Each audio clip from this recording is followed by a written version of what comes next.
En el año 1974, un apacible padre de familia llamado Michael Taylor se convirtió en la víctima de una posesión demoníaca.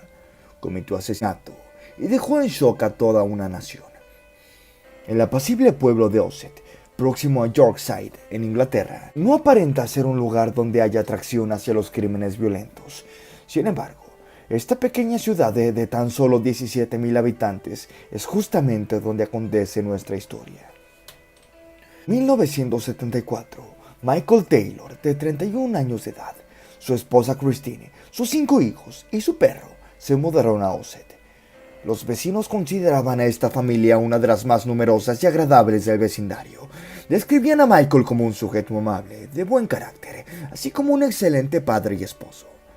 Aunque padecía de crisis regulares de depresión, provocadas por dolores crónicos en la espalda que le impedían realizar correctamente su trabajo, sin embargo, no era nada serio. Nunca hubo indicios de que algo anduviera mal en casa de los Taylor.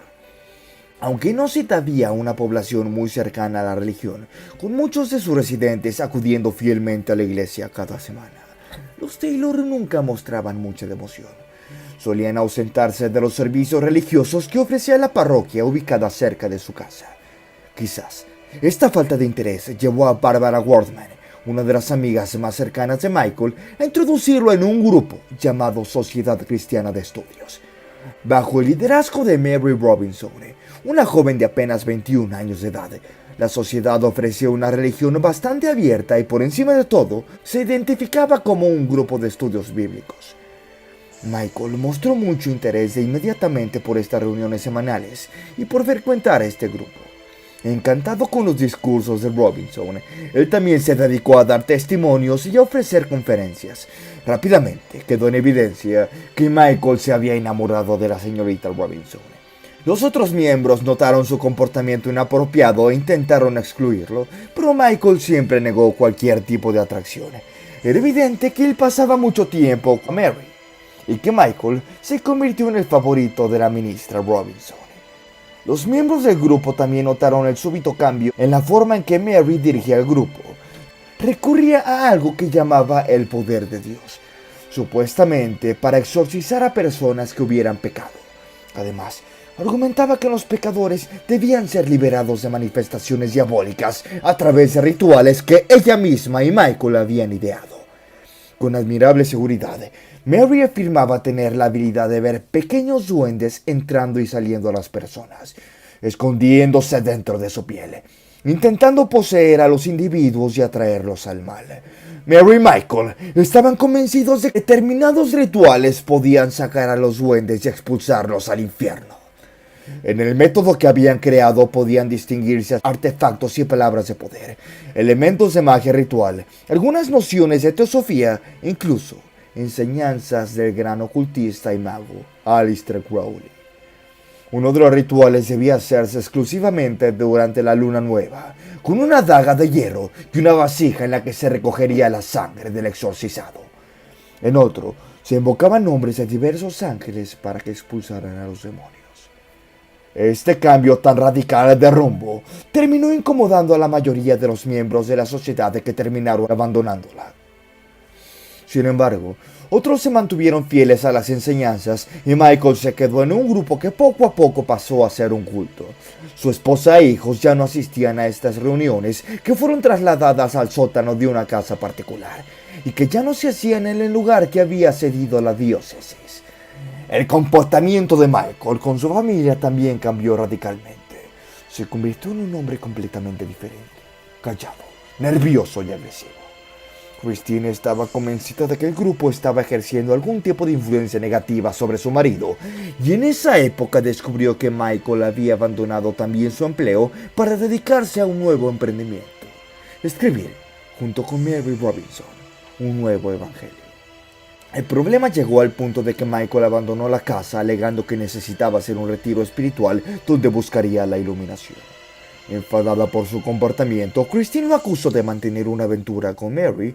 Michael lo negó. Inmediatamente huyó descontrolado, se subió a su auto y desapareció. En los días siguientes, Michael no dio señales de vida. Se le notificó a la policía, pero simplemente parecía que se lo había tragado la tierra. Se supo de él hasta un mes después, cuando apareció en la sede de la Sociedad Cristiana de Estudios, asegurando que había percibido una presencia demoníaca intentando apoderarse de su cuerpo y obligándolo a cometer, según sus palabras, actos terribles. Mary aceptó hacerse cargo de él, empleando para esto uno de sus rituales de exorcismo. Durante este ritual, Michael explotó en una inmensa ira, al punto que se vieron obligados a detenerlo para que no agrediera físicamente a la ministra Robinson. Los testigos del exorcismo aseguraron que Michael se expresó en idiomas extraños, utilizó diferentes voces e incluso llegó a levitar. Más tarde, Robinson dio su versión de los hechos, y cito: «Llamé al poder de Dios. Pedí que intercedieran para liberar a Michael de cualquier influencia diabólica. Fue entonces cuando sus facciones cambiaron. Casi parecía una bestia. Mantenía sus ojos en mí con una mirada furiosa. Ordené que el demonio abandonara su cuerpo, pero empezó a gritar y a escupir. También hablaba lenguas extrañas. Me quedé petrificada. Logré ver una figura sobre él, como si fuera una presencia inmaterial. Un demonio con alas y cuernos que posó sobre su cuerpo como una enorme sombra. Sentí el hedor nauseabundo de la sombra.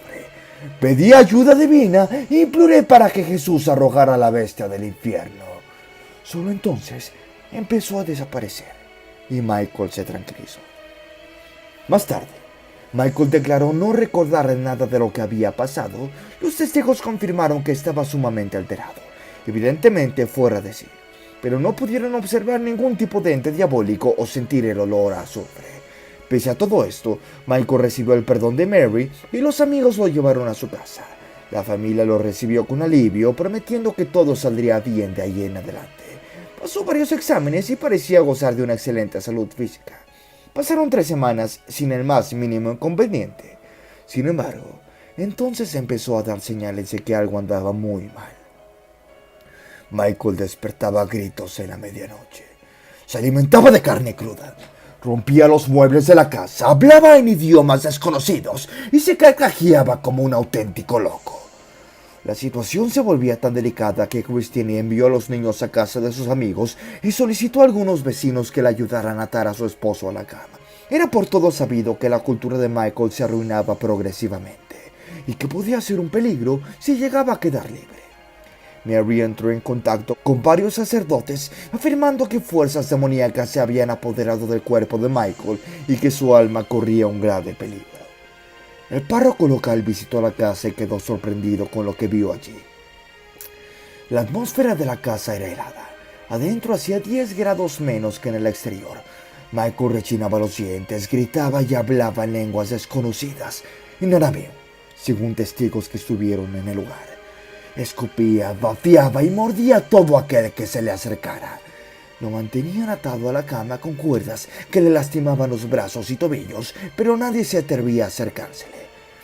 El párroco escribió una carta en la que recomendaba que se le practicara un exorcismo de inmediatamente, pues había reconocido características inequívocas de la acción de fuerzas del mal.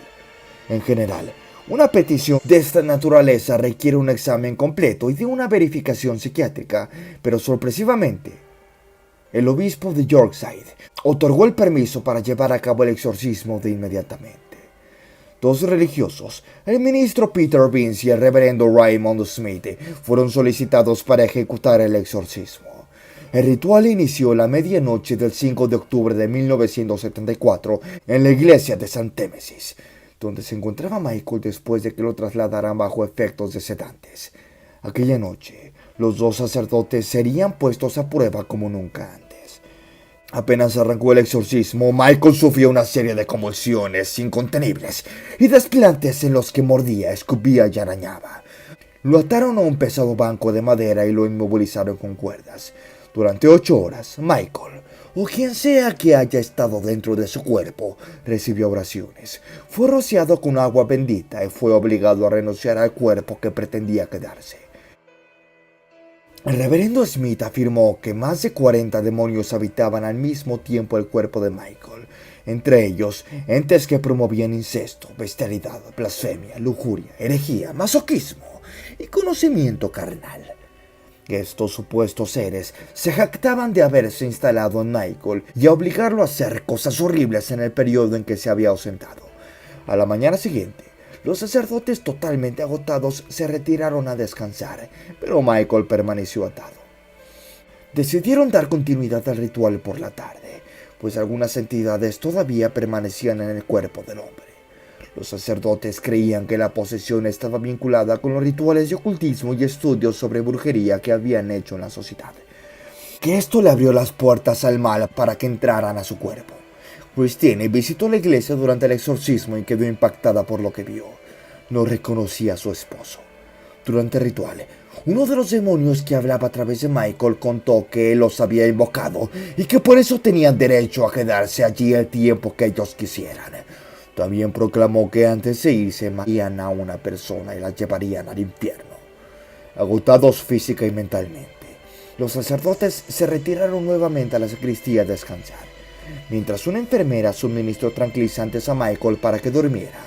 Este es el punto donde la historia se vuelve aún más oscura.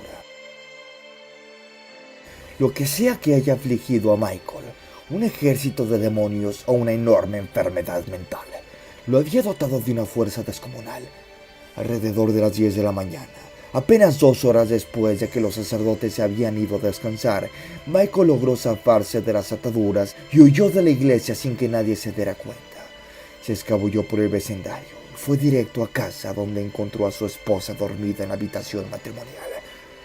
Michael la atacó de forma brutal, estrangulándola hasta la muerte con sus propias manos, perforándole los ojos con una punta de un lápiz, arrancándole la lengua y viéndole casi todo el rostro de una forma salvaje.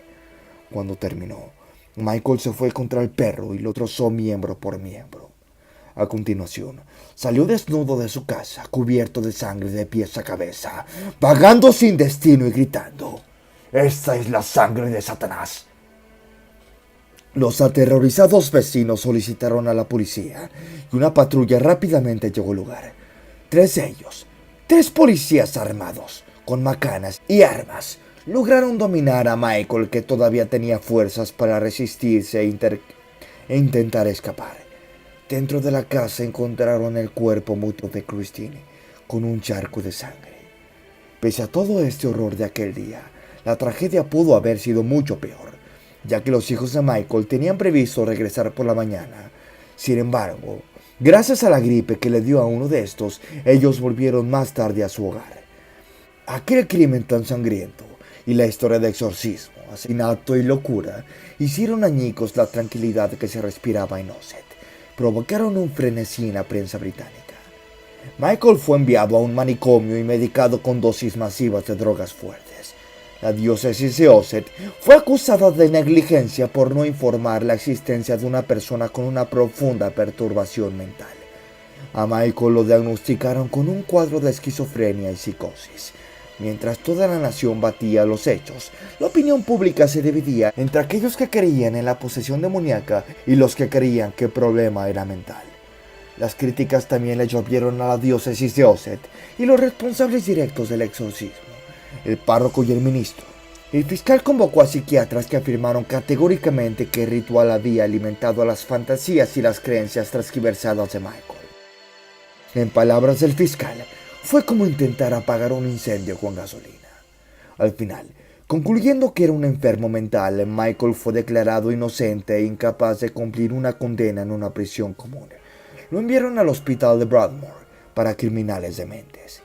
Tras un periodo de prueba donde los medicamentos resultaron eficientes, increíblemente lo dejaron en libertad. Pese a toda esta repercusión negativa, uno de los ministros que presidieron el exorcismo, el padre Peter Vince, siguió defendiendo que Michael estaba poseído por demonios y que el incidente era un auténtico caso de posesión demoníaca. Por cierto, escribió un libro sobre el caso. Michael siguió sufriendo cuadros de depresión. No se hacía la idea de que sus hijos no quisieran verlo, lo que lo llevó a intentar quitarse la vida en muchas ocasiones. Desde el 2005, después de salir del centro de tratamiento psiquiátrico, al que fue ingresado después de ser acusado de acoso, abandonó Inglaterra. Actualmente, escuchen esto, se desconoce su paradero. Una historia realmente impactante.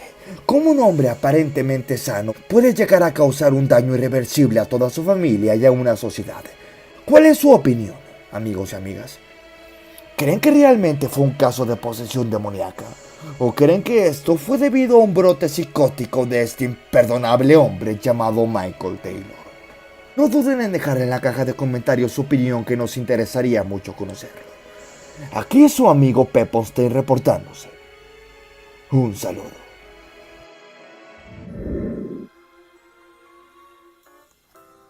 Antes de terminar con el video, quiero invitarlos a formar parte de los miembros del canal. Tendrán muchos beneficios, como obtener insignias especiales, ver contenido exclusivo o mirar contenido antes que sea público, así como pedirme directamente algún tema de qué hablar, al igual que pedirme alguna canción para tocar, entre muchos beneficios más. Si mi trabajo les gustó, los invito a que dejen su like y se suscriban al canal, ya que me ayudan un montón a continuar con este proyecto, además de que es totalmente gratis. Larga vida a todos ustedes, amigos, y recuerden, ¡Let's rock!